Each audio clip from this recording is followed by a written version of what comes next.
glowing star, the secret of the luminous cave. The moon was hiding behind the clouds, and the wind was playing a strange melody among the forest trees, when Karim heard a sound he had never heard before in his life. A sound like singing, but coming from underground.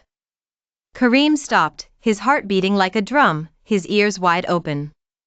He was only 10 years old, but he had never been a coward. He looked to his left, then to his right, then he saw the light. Blue light seeping through the rocks.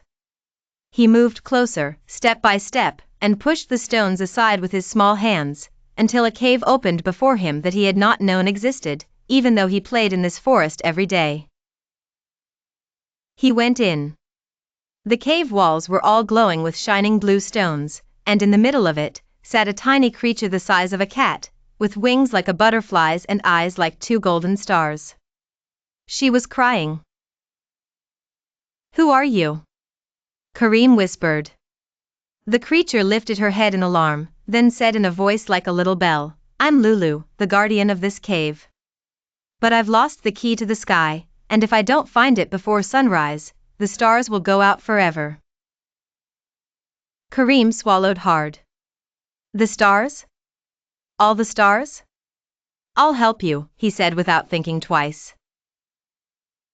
Lulu smiled for the first time, and the cave grew even brighter. "Then follow me, but remember, the path has 3 trials: fear, loneliness, and patience." They walked together through the cave's winding passages. In the first trial, terrifying shadows appeared on the walls before them. Karim froze, then remembered that shadows cannot hurt anyone, and he closed his eyes and walked on. The shadows vanished. In the second trial, Lulu suddenly disappeared, and Karim was left alone in complete darkness. He felt tears trying to rise, but he sat quietly and said to himself, "I am not alone, I am brave." Then the light returned, and Lulu came back.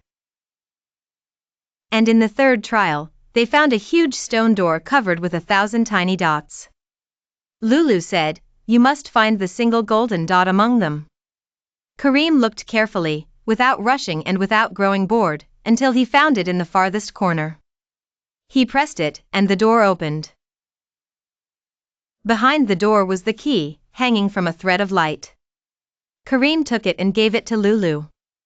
She closed her golden eyes and began to sing in her bell-like voice, and outside, in the sky, the stars began to sparkle again, brighter than ever before.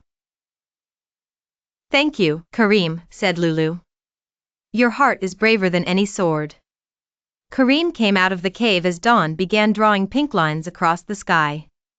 He looked at the last stars before they disappeared with the morning light, and smiled. And that night, and every night after, whenever he looked up at the sky, 1 star winked at him.